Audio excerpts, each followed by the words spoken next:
નરેન્દ્રભાઈ અને વિમળાબેનનું જીવન એકદમ સરળ અને સુખી હતું. નરેન્દ્રભાઈ એક સરકારી શાળામાં શિક્ષક હતા અને વિમળાબેન ઘર સંભાળતા. તેમને 2 દીકરા હતા, મોટો સુજલ અને નાનો આર્યન. બંને દીકરા ભણી ગણીને મોટા શહેરમાં સારી નોકરી કરતા હતા. નરેન્દ્રભાઈએ જીવનભર મહેનત કરીને પોતાનું ઘર બનાવ્યું હતું અને દીકરાઓને શ્રેષ્ઠ શિક્ષણ આપ્યું હતું. હવે નિવૃત્તિ પછી તેઓ શાંતિથી પોતાનું જીવન વિતાવી રહ્યા હતા. બસ ક્યારેક દીકરાઓ આવે તેની રાહ જોતા. સમય વીતતો ગયો. દીકરાઓનો વ્યવહાર ધીમે ધીમે બદલાવા લાગ્યો.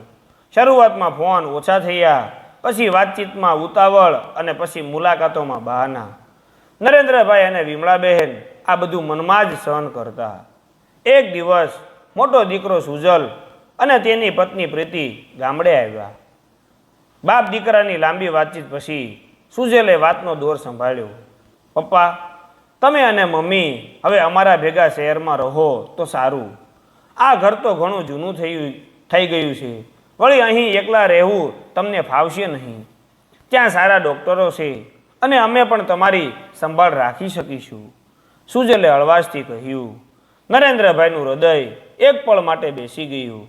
આ ઘર જ્યાં તેમણે આખું જીવન વિતાવ્યું હતું તે છોડીને જવાનું. પણ દીકરાના ભવિષ્યની અને તેમની ખુશીની ખાતર તેમણે હા પાડી. ઠીક છે બેટા, જે તારી ઈચ્છા, નરેન્દ્રભાઈએ અહીંએ કહ્યું. બીજા જ અઠવાડિયે સુજલ અને પ્રીતિએ ઝડપથી ઘર વેચી દીધું. નરેન્દ્રભાઈને લાગ્યું કે બધું ખૂબ જ ઉતાવળમાં થઈ રહ્યું છે. શહેર પહોંચ્યા પછીની પરિસ્થિતિ તો વધુ દુઃખદ હતી. સુજલના આલિશાન ફ્લેટમાં તેમને એક નાનો રૂમ આપવામાં આવ્યો, જ્યાં બારી પણ નહોતી. થોડા દિવસો પછી સુજલે નરેન્દ્રભાઈ પાસે આવીને શાંતિથી કહ્યું, પપ્પા, તમને અને મમ્મીને અહીં ફાવતું નથી, મને ખબર છે. અને હવે મારા કામમાં પણ ખૂબ વ્યસ્તતા રહે છે. તેથી અમે એક નિર્ણય લીધો છે. વિમળા બહેને અધીરાઈથી પૂછ્યું, કેવો નિર્ણય બેટા? અમે તમને એક વૃદ્ધાશ્રમમાં મૂકવાનો વિચાર કર્યો છે. ત્યાં તમને તમારા જેવા બીજા મિત્રો મળશે અને તમારી બધી સંભાળ રાખવા માટે લોકો હશે. આ ઘર તમારા માટે નથી, સુજલે નિર્દયતાથી કહ્યું. એ શબ્દો નરેન્દ્રભાઈ અને વિમળાબેન માટે વીજળીના આંચકા સમાન હતા. તેમના પગ નીચેથી જમીન સરકી ગઈ. જે દીકરાને તેમણે જીવનનું બધું આપી દીધું તેણે આજે એમને ઘરમાંથી કાઢી મૂક્યા.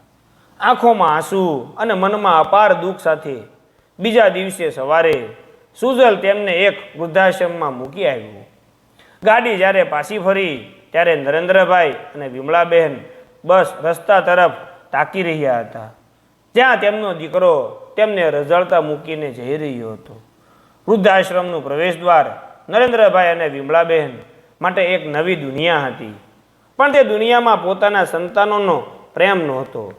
જ્યારે સુજલ તેમને મૂકીને ગયો ત્યારે નરેન્દ્રભાઈએ પાછળ ફરીને જોયું પણ નહીં. તેમનું મન શૂન્ય થઈ ગયું હતું. ચિંતા ન કરો બા, એક દયાળુ નર્સે પાસે આવીને કહ્યું, આ ઘર હવે તમારું છે. અહીં બધા તમારી સંભાળ રાખશે. વિમળાબહેનની આંખોમાં આંસુ હતા, જે રોકાવાનું નામ નહોતા લેતા.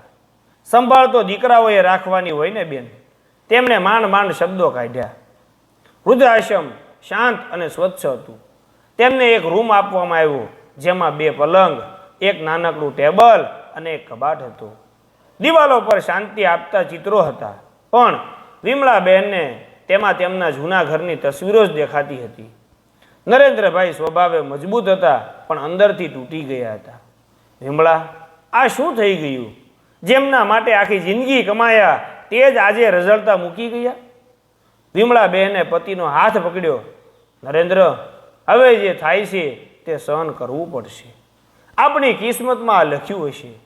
પણ આપણો બીજો દીકરો આર્યન તે ક્યારેય આવું નહીં કરે. તે ફોન કરશે. બંને દીકરા આર્યનની રાહ જોવા લાગ્યા. આર્યન નાનો હતો અને સુજલ જેટલો પૈસાદાર નહોતો, પણ મા બાપ સાથે લાગણીથી જોડાયેલો હતો એવું તેમને લાગતું હતું.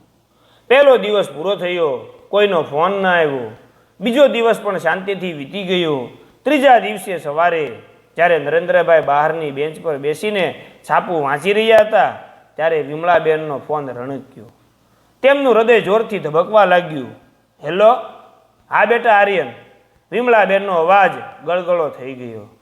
સામે છેડે આર્યનનો અવાજ હતો, થોડો ઉતાવળો અને અસહજ. મમ્મી, સુજલનો ફોન આવ્યો હતો. મને કહેતો હતો કે તમે બંને હવે વૃદ્ધાશ્રમમાં છો. આ શું ચાલી રહ્યું છે? બેટા, અમે અહીં જ છીએ. વિમળાબેને ધીમેથી બધી વાત કહી. ઓહ, જુઓ મમ્મી, મને ખરેખર દુઃખ છે, પણ તમે તો જાણો છો કે મારું ઘર કેટલું નાનું છે. મારા સસરાનું હજી હમણાં ઓપરેશન થયું છે, એટલે હું તમને મારી પાસે રાખી શકું તેમ નથી. પણ ચિંતા ન કરશો, હું દર મહિને તમારા માટે થોડા પૈસા મોકલી આપીશ અને હું જ્યારે સમય મળશે ત્યારે મળવા આવીશ, કહીને આર્યને ફોન મૂકી દીધો. નરેન્દ્રભાઈએ વિમળાબેનનો ચહેરો જોયો. તેમના ચહેરા પરની આશાની છેલ્લી રેખા પણ ઓસરી ગઈ હતી. વિમળાબેન ધ્રુસકે ધ્રુસકે રડી પડ્યા. તે પણ. નરેન્દ્રભાઈ તેમની પાસે બેઠા અને તેમને આશ્વાસન આપ્યું. બસ વિમળા, હવે આ લોકો આપણા દીકરા નથી. આપણા માટે હવે આપણું સ્વાભિમાન જ બચ્યું છે. હવે આ જ આપણું ઘર છે અને આ જ આપણી દુનિયા. તે દિવસે નરેન્દ્રભાઈ અને વિમળાબેનને ખરેખર સમજાયું કે તેઓ હવે સંપૂર્ણપણે રઝળતા થઈ ગયા છે. હવે તેમને પોતાના દીકરાઓ પાસેથી કોઈ અપેક્ષા રાખવાની નહોતી. નરેન્દ્રભાઈ અને વિમળાબેને હવે સ્વીકારી લીધું હતું કે તેમના માટે દીકરાઓનો અધ્યાય પૂરો થઈ ગયો છે. વૃદ્ધાશ્રમ, જે પહેલાં તેમને જેલ જેવું લાગતું હતું, તે હવે તેમનું એકમાત્ર આશરો બની ગયું. ત્રીજા દિવસે વિમળાબેન રસોડાની નજીક આવેલી બગીચામાં ગયા. ત્યાં એક મોટી ઉંમરના દાદીમાં એકદમ શાંતિથી તુલસીના છોડને પાણી પીવડાવી રહ્યા હતા. તેમનો ચહેરો કરચલી ઓથી ભરેલો હતો, પણ આંખોમાં એક વિચિત્ર શાંતિ હતી. જય શ્રી કૃષ્ણ દાદી, વિમળાબેને ધીમેથી કહ્યું. દાદીમાએ હસીને જવાબ આપ્યો. આવો બહેન, જય શ્રી કૃષ્ણ. તમે નવા છો ને? મારું નામ ઇન્દિરાબહેન. તમે મને માસી કહી શકો. વિમળાબહેને પોતાનો પરિચય આપ્યો. તમે અહીં કેટલા સમયથી છો માસી? ઇન્દિરાબહેને તુલસીને પાણી પીવડાવતા કહ્યું. બસ થયા 4-5 વર્ષ. પહેલાં ખૂબ રડતી, પછી સમજાઈ ગયું કે રડવાથી કશું બદલાતું નથી. આશ્રમમાં હવે મને સારું લાગે છે. અહીં બધા એકબીજાને ટેકો છે. વિમળાબહેનને ઇન્દિરાબહેનની વાત થોડી રાહત મળી. તેમણે જોયું કે વૃદ્ધાશ્રમમાં ઘણા વડીલો હતા, જેમના ચહેરા પર તેમના જેવું જ દુઃખ હતું, પણ તેઓએ તેને સ્વીકારી લીધું હતું અને હવે એક નવું જીવન જીવવાનો પ્રયત્ન કરી રહ્યા હતા. સાંજે વૃદ્ધાશ્રમના વિશાળ હોલમાં બધા વડીલો ભેગા થયા. એક નિવૃત્ત સંગીત શિક્ષક દીનાનાથજીએ હાર્મોનિયમ કાઢ્યું અને ભજન ગાવાનું શરૂ કર્યું. નરેન્દ્રભાઈ, જેમને સંગીતમાં ખૂબ રસ હતો, તે પણ ત્યાં જઈને બેઠા. ભજન પછી દીનાનાથજીએ નરેન્દ્રભાઈને પૂછ્યું, કેમ છો નરેન્દ્રભાઈ? તમે શિક્ષક હતા, મને ખબર પડી તમે અમને જીવનના અમુક પાઠ શીખવશો. નરેન્દ્રભાઈનું મન ખુશ થયું. વર્ષો પછી કોઈએ તેમને સન્માન સાથે બોલાવ્યા હતા. જરૂર દીનાનાથજી, હું ખુશીથી તૈયાર છું. જો બધાને રસ હોય તો આપણે અહીં નિયમિત જ્ઞાન ગોષ્ઠી શરૂ કરી શકીએ. નરેન્દ્રભાઈનો ચહેરો ફરીથી જીવંત થઈ ગયો. તેમને લાગ્યું કે તેમના જ્ઞાનનો, તેમના વ્યક્તિત્વનો ઉપયોગ હજુ પણ થઈ શકે છે. ધીમે ધીમે નરેન્દ્રભાઈ અને વિમળાબહેન આ નવા વાતાવરણમાં ભળવા લાગ્યા. નરેન્દ્રભાઈએ સવારે બધાને છાપું વાંચીને સંભળાવવાનું શરૂ કર્યું અને સાંજે ધાર્મિક જ્ઞાનવર્ધક વાતો કરતા. વિમળાબહેન ઇન્દિરાબહેન સાથે મળીને નાના નાના છોડ ઉગાડવા લાગ્યા. તેઓ એકબીજાના પરિવારની વાતો સાંભળતા, એકબીજાના દુઃખમાં ભાગ લેતા. એક દિવસ જ્ઞાન ગોષ્ઠી દરમિયાન નરેન્દ્રભાઈએ કહ્યું, મિત્રો, આપણે અહીં છીએ. આપણા સંતાનોએ ભલે આપણને ભૂલાવી દીધા હોય, પણ આપણે આપણી જાતને ભૂલાવવાની નથી. આ જગ્યા વૃદ્ધાશ્રમ નથી, પણ આપણું બીજું ઘર છે. આપણે અહીં પ્રેમ અને સન્માન સાથે જીવવાનું છે. તેમના શબ્દો સાંભળીને બધા વડીલોના ચહેરા પર સ્મિત આવ્યું. હવે આ બંને રઝળતા મા બાપને તેમની નવી દુનિયા મળી ગઈ હતી.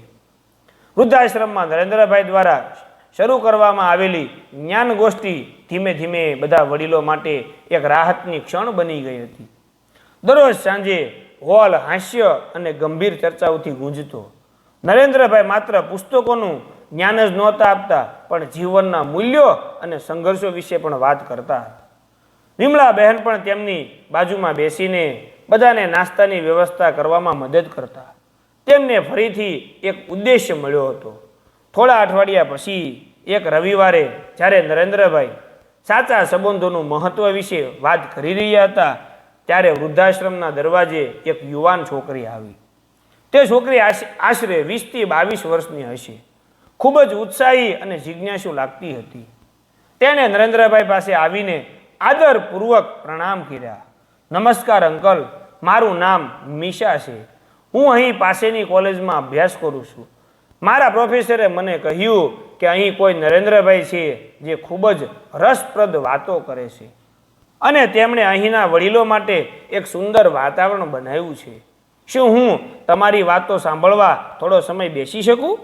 નરેન્દ્રભાઈ અને વિમળાબેન આશ્ચર્યચકિત થઈ ગયા. તેમના દીકરાઓને જેમની કદર નહોતી, તે જ્ઞાનની કદર કરવા માટે એક અજાણી યુવતી આવી હતી. ખુશીથી બેટા, નરેન્દ્રભાઈ હસીને બોલ્યા, આ ઘર બધા માટે ખુલ્લું છે, આવો અને બેસો. મીશા નિયમિતપણે આવવા લાગી. તે માત્ર શ્રોતા નહોતી, પણ ખૂબ સવાલો પણ પૂછતી. નરેન્દ્રભાઈ અને વિમળાબેનને મીશામાં તેમની પોતાની દીકરી ઝલક દેખાતી હતી, જે તેમની કિસ્મતમાં ક્યારેય નહોતી. મીશા તેમના માટે બહારની દુનિયામાંથી આવેલો એક તાજો પવનનો ઝોકો હતો. એક દિવસ વાતચીત દરમિયાન મીશાએ નરેન્દ્રભાઈને પૂછ્યું, અંકલ, તમારા દીકરાઓ તમને મળવા કેમ નથી આવતા? તમે તો આટલા સારા વ્યક્તિ છો. આ સવાલ સાંભળીને હોલમાં થોડી શાંતિ છવાઈ ગઈ. વિમળાબેનની આંખોમાં ફરી એક વખત પાણી આવી ગયું. નરેન્દ્રભાઈએ ઊંડો શ્વાસ લીધો. તેમણે હવે સત્ય સ્વીકારી લીધું હતું. બેટા, દરેક વ્યક્તિના પોતાના જીવનમાં બીજા કર્તવ્યો હોય છે. કદાચ તેમને સમય નથી મળતો. અમે હવે આ વાત માની લીધી છે. પણ તારા જેવી દીકરીનો પ્રેમ મળે છે તો તે બધા દુઃખ ભૂલી જવાય છે. મીશા સમજી ગઈ કે આ પ્રશ્ન કેટલો સંવેદનશીલ છે. તેણે માફી માંગી અને વિમળાબેનને પ્રેમથી ગળે લગાવ્યા. તે દિવસે મીશાએ વૃદ્ધાશ્રમમાં બધાને મદદ કરવાનું નક્કી કર્યું. થોડા સમય પછી વૃદ્ધાશ્રમના મેનેજરે નરેન્દ્રભાઈને એક સરસ સમાચાર આપ્યા. નરેન્દ્રભાઈ, તમારી જ્ઞાન ગોષ્ઠીની ખબર શહેરના એક અગ્રણી સમાજ કલ્યાણ ટ્રસ્ટ સુધી પહોંચી છે. ટ્રસ્ટના વડા તમને મળવા આવી રહ્યા છે. તેમને લાગે છે કે વૃદ્ધાશ્રમના આ પ્રોજેક્ટને શહેરમાં અન્ય જગ્યાએ પણ લાગુ કરી શકાય છે. નરેન્દ્રભાઈએ ગર્વ અનુભવ્યો. તેમને લાગ્યું કે તેમના જીવનની મહેનત અને જ્ઞાન આજે પણ વ્યર્થ નથી ગયું. વૃદ્ધાશ્રમમાં એક અલગ જ ઉત્સાહનું વાતાવરણ હતું. બીજા દિવસે શહેરના જાણીતા આપણા વડીલો, સમાજ કલ્યાણ ટ્રસ્ટના વડા શ્રી રમેશભાઈ શાહ નરેન્દ્રભાઈને મળવા આવ્યા. રમેશભાઈ પોતે પણ ખૂબ જ સન્માનનીય વ્યક્તિ હતા. જ્ઞાન ગોષ્ઠીના હોલમાં રમેશભાઈએ નરેન્દ્રભાઈ અને ત્યાં હાજર બધા વડીલો સાથે બેસીને ખૂબ જ નમ્રતાથી વાત કરી. તેમણે નરેન્દ્રભાઈના શિક્ષણ અને વડીલોને સક્રિય રાખવાના પ્રયાસોની ખૂબ પ્રશંસા કરી. રમેશભાઈએ નરેન્દ્રભાઈને કહ્યું, નરેન્દ્રભાઈ, મેં સાંભળ્યું છે કે તમે અહીંના વાતાવરણને જીવંત કરી દીધું છે. તમારું જ્ઞાન અને અનુભવ અમૂલ્ય છે. અમે ઈચ્છીએ છીએ કે તમે માત્ર આ વૃદ્ધાશ્રમ પૂરતા સીમિત ન રહો. અમારી ટ્રસ્ટ શહેરમાં નવા 2 વૃદ્ધાશ્રમો શરૂ કરી રહ્યું છે. અમે તમને અમારા જ્ઞાન અને અનુભવ વિભાગના મુખ્ય સંયોજક એટલે કે ચીફ કોઓર્ડિનેટર તરીકે જોડાવા આમંત્રણ આપીએ છીએ. તમારું કામ એ હશે કે ત્રણેય આશ્રમોમાં રહેતા વડીલોને સક્રિય રાખવા માટે બૌદ્ધિક અને રચનાત્મક કાર્યક્રમોનું સંચાલન કરવું. નરેન્દ્રભાઈ માટે આ એક મોટો સન્માન હતો. આ એ જ વ્યક્તિ હતા જેમણે પોતાના દીકરાઓ માટે બધું આપી દીધું હતું, પણ દીકરાઓએ જ તેમને નકામા સમજીને અહીં મૂકી દીધા હતા. આજે તેમનું જ્ઞાન તેમને એક નવી ઓળખ આપી રહ્યું હતું. વિમળાબેનની આંખોમાં ખુશીના આંસુ હતા. જુઓ નરેન્દ્ર, ભગવાને આપણું સન્માન પાછું આપ્યું. નરેન્દ્રભાઈએ ગંભીરતાથી આ પ્રસ્તાવ સ્વીકાર્યો. આભાર રમેશભાઈ, હું મારું શ્રેષ્ઠ આપીશ. વડીલોના જીવનમાં ફરી ખુશી લાવવી એ જ હવે મારો ઉદ્દેશ છે. નરેન્દ્રભાઈની આ નવી જવાબદારી વિશેના સમાચાર ધીમે ધીમે શહેરમાં ફેલાવા લાગ્યા. આ વાત કોઈક રીતે મોટા દીકરા સુજલના કાન સુધી પણ પહોંચી. સુજલની ઓફિસમાં તેના સહકર્મીઓ પણ રમેશભાઈ શાહની ટ્રસ્ટ અને નરેન્દ્રભાઈના નવા કામ વિશે વાત કરી રહ્યા હતા. અરે યાર, ખબર છે, પહેલા નિવૃત્ત શિક્ષક નરેન્દ્રભાઈ જે વૃદ્ધાશ્રમમાં રહે છે તે હવે આપણા વડીલો ટ્રસ્ટના મોટા અધિકારી બની ગયા છે. તેમનું વ્યક્તિત્વ બહુ પ્રભાવશાળી છે. એક સહકર્મીએ કહ્યું. સુજેલે આ સાંભળ્યું. તેને આઘાત લાગ્યો. જે પિતાને તેણે બોજ સમજીને વૃદ્ધાશ્રમમાં મૂકી દીધા હતા તે આજે શહેરના એક પ્રતિષ્ઠિત ટ્રસ્ટના મુખ્ય વ્યક્તિ બની ગયા હતા. તેને શરમ આવી અને સાથે જ પોતાના નિર્ણય પર પસ્તાવો થવા લાગ્યો.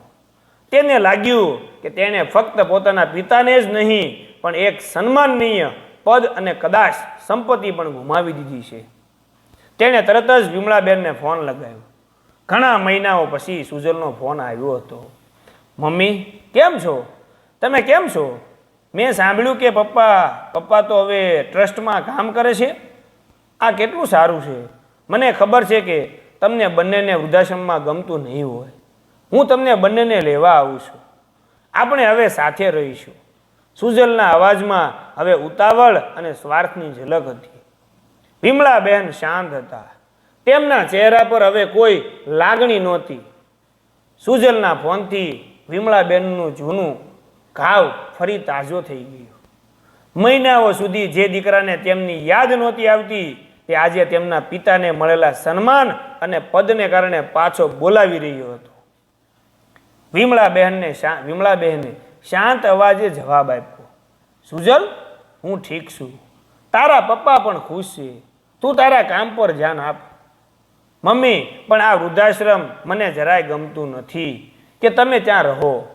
અમે તમારો રૂમ તૈયાર કરી દીધો છે. પ્લીઝ, ક્યારે આવું તમને લેવા? તમે જલ્દી આવશો તો ઘરમાં બધું સારું થઈ જશે. સુજલના અવાજમાં આજીજી હતી. પણ વિમળાબહેન તે સ્વાર્થને પારખી ગયા હતા. સુજલ વિમળાબેનને હવે થોડા મક્કમ અવાજે કહ્યું. તારું ઘર એ વખતે જ સારું હતું જ્યારે તને અને તારી પત્નીને અમારા વિના ચાલતું હતું. આ ઘર અમે પસંદ નથી કર્યું, પણ આ જ જગ્યાએ અમને સન્માન મળ્યું છે જે તમારા ઘરમાં નહોતું. અમે હવે અહીં ખુશ છીએ. તું ચિંતા ન કર. આટલું કહીને વિમળાબેને ફોન મૂકી દીધો. તેમની આંખોમાં આંસુ હતા, પણ હવે તે આંસુ દુઃખના નહીં પણ આત્મસન્માન જાળવી રાખવાની હિંમતના હતા. જ્યારે વિમળાબેને નરેન્દ્રભાઈને સુજલના ફોન વિશે જણાવ્યું ત્યારે નરેન્દ્રભાઈ માત્ર હસ્યા. વિમળા, મેં ક્યારનું સમજી લીધું છે કે આ દુનિયામાં બે પ્રકારના સંતાનો હોય છે, જે તમને નિસ્વાર્થ પ્રેમ આપે છે અને જે તમને ત્યારે જ યાદ કરે છે જ્યારે તમારો કોઈ ઉપયોગ હોય. આપણા દીકરા બીજા પ્રકારના છે. આપણે આ નિર્ણય લેવાનો છે. શું આપણે એવા પ્રેમ વિનાના ઘરમાં પાછા જઈશું ત્યાં આપણને બોજ માનવામાં આવતો હતો, કે પછી આ એવું ઘર જ્યાં આપણું માન અને જ્ઞાન પૂંજાય છે? વિમળાબેન નરેન્દ્રભાઈ સામે જોઈ રહ્યા. ઇન્દિરાબહેન, દીનાનાથજી અને મીશાના ચહેરા તેમની આંખો સામે તરવરી ઉઠ્યા. આ લોકોએ તેમને જે પ્રેમ અને સન્માન આપ્યું હતું તે પૈસા અને મોટા ઘરમાં નહોતું. નરેન્દ્ર, હું હવે ક્યારેય પાછી નહીં જાઉં. વિમળાબહેને મક્કમતાથી કહ્યું. આપણે અહીં જ રહીશું અને આપણું બાકીનું જીવન ખુશીથી વિતાવીશું. આપણી નવી દુનિયા અહીં જ છે. નરેન્દ્રભાઈએ સંતોષ સાથે માથું હલાવ્યું. બીજી બાજુ નાના દીકરા આર્યનને પણ સુજલ પાસેથી આ સમાચાર સાંભળ્યા. આર્યનને લાગ્યું કે જો પિતાજીની ટ્રસ્ટમાં પહોંચશે તો તે કદાચ તેની પણ કોઈ મદદ કરી શકે. તેણે પણ તરત જ વૃદ્ધાશ્રમ આવવાનું નક્કી કર્યું. તેના મનમાં પિતા પ્રત્યે પ્રેમ ઓછો અને પોતાના સ્વાર્થની ગણતરી વધુ હતી. બીજા દિવસે સવારે આર્યન વૃદ્ધાશ્રમ પહોંચ્યો. તેને લાગ્યું કે તેના મા બાપ તેના આવવાથી ખૂબ ખુશ થશે. પરંતુ જ્યારે તે નરેન્દ્રભાઈ અને વિમળાબેનના રૂમમાં પહોંચ્યો ત્યારે ત્યાંનું દ્રશ્ય અલગ હતું. નરેન્દ્રભાઈ પોતાની નવી ઓફિસ માટે કેટલાક કાગળ તૈયાર કરી રહ્યા હતા અને વિમળાબેન મીશા સાથે વાતો કરીને હસી રહ્યા હતા. મમ્મી પપ્પા આર્યનનો અવાજ ઊંચો હતો. નરેન્દ્રભાઈએ ઉપર જોયું. તેમના ચહેરા પર ન તો ખુશી હતી ન તો ગુસ્સો, બસ એક નિર્લેપતા હતી. આર્યનને રૂમમાં જોઈને નરેન્દ્રભાઈના ચહેરા પર કોઈ ભાવ નહોતો. વિમળાબેનનું હાસ્ય પણ અટકી ગયું. મીશાએ પરિસ્થિતિ સમજી અને ધીમેથી રૂમમાંથી બહાર નીકળી ગઈ. આર્યન ઉત્સાહથી આગળ વધ્યો. પપ્પા, તમે અને મમ્મી, તમે કેમ છો? આટલા મહિનાથી મારે તમને મળવા આવવું હતું, પણ કામ. નરેન્દ્રભાઈએ તેને વચ્ચેથી જ અટકાવ્યું. તેમના અવાજમાં સહેજ પણ ગુસ્સો નહોતો, પણ એક ઠંડી નિર્લેપતા હતી. બસ કર આર્યન, કામનું બહાનું હવે ન આપ. તને ખબર છે કે અહીંથી તારા શહેરનું અંતર કેટલું છે અને તું કેટલા દિવસ પછી આવ્યો છે. તારા કામની વ્યસ્તતા આજે અચાનક કેવી રીતે ઓછી થઈ ગઈ? આર્યન અચકાયો. ના પપ્પા, એવું નથી. હું ખરેખર માફી માગવા આવ્યો છું. સુજલભાઈએ જે કર્યું તે ખોટું હતું. મને ખબર છે કે તમને અહીં નથી ગમતું અને મેં સાંભળ્યું કે તમને ટ્રસ્ટમાં એક મોટું પદ મળ્યું છે. નરેન્દ્રભાઈએ આંખો સંકોચીને આર્યનને જોયો. હા, મને પદ મળ્યું છે એટલે તું આવ્યો છે? ના પપ્પા, એવું નથી. પણ હવે જ્યારે તમારી પહોંચ થઈ ગઈ છે તો તમે મારી થોડી મદદ કરી શકો છો? મારી કંપનીમાં એક મોટો કોન્ટ્રાક્ટ અટકી ગયો છે. જો તમે રમેશભાઈ શાહને એક ભલામણ કરો તો. આર્યને આખરે તેના આવવાનો મુખ્ય સ્વાર્થ જાહેર કરી દીધો. નરેન્દ્રભાઈ અને વિમળાબેન એકબીજા સામે જોઈ રહ્યા. તેમના ચહેરા પરની નિર્લેપતા હવે એક ઊંડા દુઃખમાં બદલાઈ ગઈ. બસ આર્યન, આ જ વાત મારે સાંભળવી હતી. નરેન્દ્રભાઈ ધીમેથી ઊભા થયા. તમે બંને દીકરાઓમાંથી કોઈને અમારી યાદ નહોતી આવતી. સુજલને જ્યારે ખબર પડી કે અમારું અપમાન સમાજમાં જાણીતું થઈ રહ્યું છે અને અમારી પાસે હવે એક સત્તા છે, ત્યારે તેને પસ્તાવો થયો અને તને અમારી સત્તાની જરૂર છે. નરેન્દ્રભાઈએ સ્પષ્ટ શબ્દોમાં કહ્યું, સાંભળ બેટા, જે જ્ઞાન અને અનુભવના આધારે મને આ સન્માન મળ્યું છે તે હું ખોટા કામ માટે ક્યારેય ઉપયોગ નહીં કરું. અને તને ભલામણ કરવાની તો વાત જ ક્યાં છે. મેં તને અને સુજલને જીવનમાં આત્મસન્માન અને ઈમાનદારીથી જીવવાનું શીખવ્યું હતું, પણ તમે બંનેએ એ ભૂલાવી દીધું. તમે અમને રઝળતા મૂક્યા, પણ અમે અહીં અમારું આત્મસન્માન શોધી લીધું છે. વિમળાબહેન હવે વચ્ચે બોલ્યા, બેટા તું જા, તારા પપ્પાની તને જરૂર નથી. અમને ખબર છે કે તારો પ્રેમ માત્ર સ્વાર્થ છે. અમે તને ક્યારેય મદદ નહીં કરીએ. આર્યનનો ચહેરો ગુસ્સા અને શરમથી લાલ થઈ ગયો. તેને લાગ્યું કે તેના મા બાપ બદલાઈ ગયા છે. તે કોઈ પણ દલીલ વિના ચૂપચાપ ત્યાંથી પાછો વળી ગયો. જ્યારે તે રૂમમાંથી બહાર નીકળ્યો ત્યારે નરેન્દ્રભાઈએ વિમળાબેનનો હાથ પકડ્યો. બહુ થયું વિમળા, આજે આપણી કસોટીનો અંત આવ્યો. હવે આપણે શાંતિથી જીવી શકીએ છીએ. તેમના જીવનમાંથી રઝળપાટ ભલે શારીરિક રીતે પૂરો થયો હતો, પણ માનસિક રીતે દીકરાઓ પ્રત્યેની લાગણીનો છેલ્લો દોર આજે કપાઈ ગયો હતો. નરેન્દ્રભાઈ અને વિમળાબેને તેમના દીકરાઓ પ્રત્યેની બધી આશાઓ છોડી દીધી હતી. હવે તેમના માટે વૃદ્ધાશ્રમ જ તેમનું સાચું ઘર હતું અને ત્યાંના વડીલો તેમનો પરિવાર. નરેન્દ્રભાઈએ ટ્રસ્ટના મુખ્ય સંયોજક તરીકેની પોતાની ભૂમિકા ખૂબ જ નિષ્ઠાથી નિભાવી. તેમની જ્ઞાનગોષ્ઠી હવે ટ્રસ્ટના અન્ય વૃદ્ધાશ્રમોમાં પણ પ્રેરણાનો સ્ત્રોત બની ગઈ. તેઓ વડીલોને જીવનના અંતિમ પડાવ પર ખુશ અને સક્રિય રહેવાનું મહત્ત્વ સમજાવતા હતા. તેમની વાતોમાં હવે કરુણા અને અનુભવની ઊંડાઈ હતી, જેણે તેમને સમાજમાં એક આદરણીય સ્થાન અપાયું. વિમળાબહેન પણ એકદમ પરિવર્તિત થઈ ગયા હતા. તેમણે ઇન્દિરાબહેન અને અન્ય મહિલાઓ સાથે મળીને વૃદ્ધાશ્રમમાં એક નાનું બાગકામ જૂથ બનાવ્યું. તેઓ રૂમની બહારની નાની જગ્યામાં ફૂલ અને શાકભાજી ઉગાડતા. તેમનો સમય હવે તેમના ભૂતકાળના દુઃખમાં નહીં પણ ભવિષ્યની સુંદરતામાં પસાર થતો હતો. મીશા, જે હવે તેમની દીકરી બની ગઈ હતી, તે નિયમિતપણે આવતી. તે તેમને ટેકનોલોજી શીખવવામાં મદદ કરતી, જેથી તેઓ વૃદ્ધાશ્રમની પ્રવૃત્તિઓને રેકોર્ડ કરી શકે.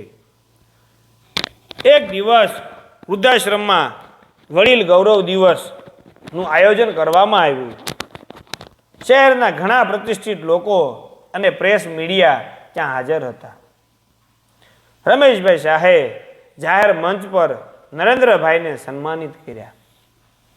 રમેશભાઈએ કહ્યું, નરેન્દ્રભાઈએ સાબિત કરી દીધું છે કે ઉંમર માત્ર એક આંકડો છે. તેમણે અમને શીખવ્યું કે અનુભવ ક્યારેય નકામો જતો નથી. દુઃખની વાત એ છે કે તેમના પોતાના સંતાનો તેમને બોજ માનતા હતા, પણ આજે આખું શહેર તેમના જ્ઞાનને સલામ કરે છે. આ સન્માન સમારોહના સમાચાર અને ફોટા બધા જ અખબારોમાં છપાયા. બીજી તરફ સુજલ અને પ્રીતિ તેમના ઘરમાં હતા ત્યારે અખબાર વાંચી રહ્યા હતા. અખબારના પહેલા પાના પર નરેન્દ્રભાઈનો મોટો ફોટો હતો અને ટ્રસ્ટના મુખ્ય સંયોજક તરીકે તેમના સન્માનની વાત લખેલી હતી. સુજલનો ચહેરો ગુસ્સા અને શરમથી લાલ થઈ ગયો. પ્રીતિ, જોયું? પપ્પાએ કેટલું મોટું પદ મેળવ્યું. જો આપણે તેમને અહીં રાખ્યા હોત તો આજે આપણું કેટલું સન્માન વધ્યું હોત. આ ટ્રસ્ટ સાથે સંબંધ કેળવવાથી આપણા વ્યવસાયમાં કેટલો ફાયદો થાત. પ્રીતિએ પણ નિશાસો નાખ્યો. આ બધું આપણા ભાગ્યમાં નહોતું. આપણે તેમને ગરીબ અને નિરાધાર સમજ્યા હતા, પણ તેમણે તો આપણા કરતાં વધુ સન્માન મેળવી લીધું. સુજલને હવે ખરો પસ્તાવો તેમના મા બાપને દુઃખી કરવાનો નહીં, પણ તેમના પ્રતિષ્ઠા ગુમાવવાનો હતો. તેને થયું કે તેણે પૈસા આપીને પોતાના પિતાને ખરીદી લેવા જોઈએ. તેમણે વિમળાબેનને ફરીથી ફોન લગાવ્યો. મમ્મી, હું ફરી કહું છું, પ્લીઝ તમે પાછા આવી જાઓ. અમે તમારી દરેક વાત માનીશું.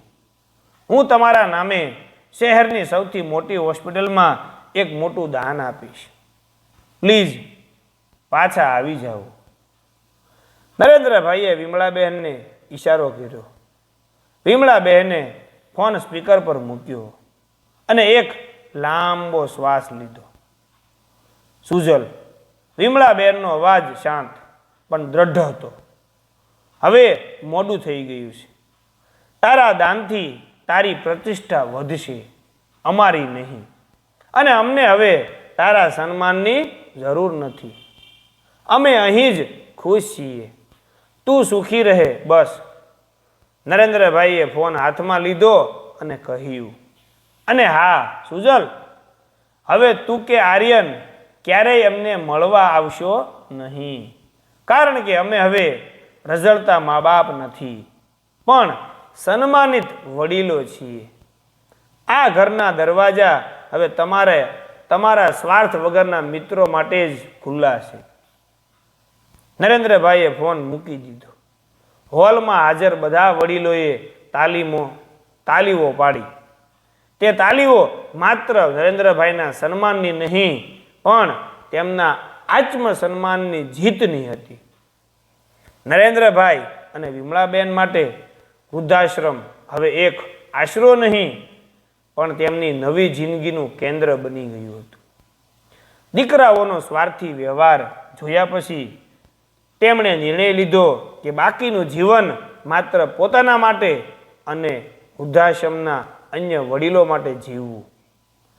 નરેન્દ્રભાઈએ તેમની જવાબદારી ઉત્કૃષ્ટ રીતે નિભાવી. ટ્રસ્ટની મદદથી તેમણે બીજા 2 વૃદ્ધાશ્રમોમાં પણ જ્ઞાન ગોષ્ઠી અને સર્જનાત્મક પ્રવૃત્તિઓ શરૂ કરાવી. તેમનું નામ હવે વડીલોના સન્માન અને આત્મસન્માનની લડાઈના પ્રતીકરૂપી બની ગયું. વિમળાબહેન, ઇન્દિરાબહેન સાથે મળીને આશ્રમને એક સુંદર ગાર્ડન ઓફ ઈડન જેવો બનાવી દીધો, જ્યાં દરેક છોડ તેમના નવા જીવનની ખુશીનું પ્રતીક હતો. મીશા તેમની માનીતી દીકરી બની ગઈ. તે નિયમિતપણે આવતી, મા બાપની જેમ તેમની સેવા કરતી અને તેમના કામમાં મદદ કરતી. તેના પ્રેમમાં કોઈ સ્વાર્થ નહોતો, માત્ર નિર્ભેળ લાગણી હતી. નરેન્દ્રભાઈ અને વિમળાબેનને જે પ્રેમ સંતાનો પાસેથી ન મળ્યો, તે એક અજાણી યુવતી પાસેથી મળ્યો. બીજી તરફ સુજલ અને આર્યન તેમના પોતાના ઘરોમાં હતા. તેમને સમાજમાં હવે વારંવાર અખબારો અને ટીવીના માધ્યમથી તેમના પિતાની સફળતા વિશે સાંભળવા મળતું હતું. જો કે તેમને પિતાની સફળતાથી ઈર્ષ્યા થતી હતી, પણ હવે તેમને લેવા માટે તેઓ આવી શકતા નહોતા. તેમના પિતાએ સ્પષ્ટ ના કહી દીધી હતી અને તેમના વલણને કારણે સમાજમાં પણ તેમની છબી ખરડાઈ હતી. તેઓ પૈસાદાર હોવા છતાં આજે સંસ્કાર અને લાગણીના ગરીબ બની ગયા હતા. તેમને જીવનભર આ પસ્તાવો સતાવતો રહ્યો કે તેમણે પોતાના મા બાપને રઝળતા મૂકીને જીવનની સૌથી મોટી મૂડી મા બાપનો નિસ્વાર્થ પ્રેમ અને આશીર્વાદ ગુમાવી દીધા. સમય વીતતો ગયો. એક સાંજે નરેન્દ્રભાઈ જ્ઞાન ગોષ્ઠી માટે તૈયાર થઈ રહ્યા હતા. વિમળાબહેન તેમના માટે ગરમ ચા લઈને આવ્યા. નરેન્દ્ર, હવે તબિયત કેવી છે? તું આજે વધારે થાકેલો લાગે છે. વિમળાબહેને પ્રેમથી તેમના કપાળ પર હાથ મૂક્યો. મને કોઈ થાક નથી વિમળા, આ તો સંતોષની શાંતિ છે. નરેન્દ્રભાઈએ હસીને કહ્યું, આટલા વર્ષો પછી આજે મને લાગે છે કે મારું જીવન સાર્થક થયું છે. હું આજે વૃદ્ધાશ્રમમાં છું, પણ રઝળતો નથી. મને અહીં સન્માન, પ્રેમ અને મારો પરિવાર મળ્યો છે. હવે કોઈ ફરિયાદ નથી. તેમણે વિમળાબહેનનો હાથ પકડ્યો અને આકાશ તરફ જોયું. સૂરજ આથમી રહ્યો હતો અને આશ્રમનું વાતાવરણ એકદમ શાંત હતું. એ શાંતિમાં તેમને પોતાના નિર્ણયની જીત દેખાઈ રહી હતી. રઝળતા મા બાપની વાર્તાનો અંત અહીં સન્માન અને આત્મસન્માનની જીત સાથે થાય છે. વાર્તાનો અંત. સરસ મજાની મિત્રો સ્ટોરી હતી. આવી સ્ટોરી જોવા માટે અમારી ચેનલને લાઈક, સબસ્ક્રાઈબ અને શેર કરજો, જેથી બીજા વ્યક્તિઓને પણ આવી પ્રેરણા મળે. નરેન્દ્રભાઈ અને વિમળાબેને વૃદ્ધાશ્રમને જ પોતાનું સાચું ઘર બનાવ્યું. જે સંતાનોએ તેમને રઝળતા છોડી દીધા, તેમને નરેન્દ્રભાઈના સન્માને જીવતે જીવ પસ્તાવો કરાવ્યો. નરેન્દ્રભાઈ અને વિમળાબેનને જીવનના અંતિમ પડાવે નિર્મળ પ્રેમ અને આત્મસન્માનનું સુખ મળ્યું. આમ આ રઝળતા મા બાપની વાર્તા એક કરુણ અંતને બદલે સન્માન અને સ્વાભિમાનની જીત સાથે પૂર્ણ થઈ.